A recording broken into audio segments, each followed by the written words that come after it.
10, 9, 8, 7, 6, 5, 4, 3, 2, 1, 0.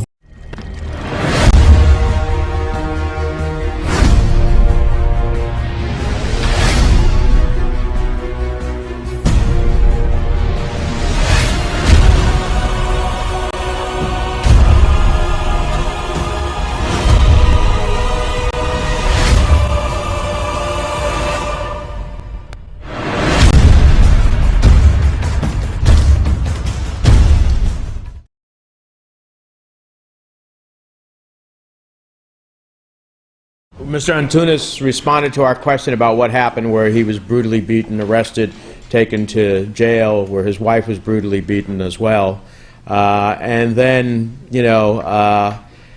talked about, the challenges that they continue to have inside the country. But what to me is most amazing that despite, and now he was released but with charges, trumped-up charges, which is an attempt to try to imprison him again since he spent 17 years already in Castro's prison simply for seeking peaceful diplomacy, peaceful movements toward democracy, I should say, inside of Cuba.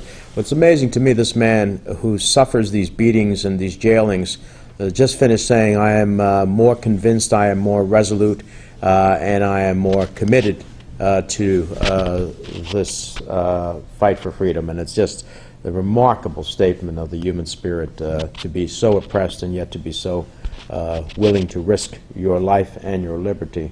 That to me is just an amazing statement. So.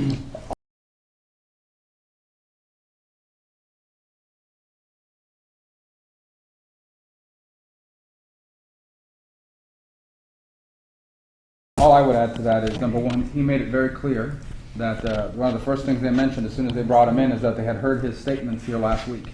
But the first things out of their mouth when he came into the jail was, we heard what you said last week before the U.S. Senate committee. And he has no doubt, and on a direct question I asked him, he has no doubt whatsoever that the beatings and the treatment that he received was directly linked to the fact that he appeared last week via satellite here with us in our hearing.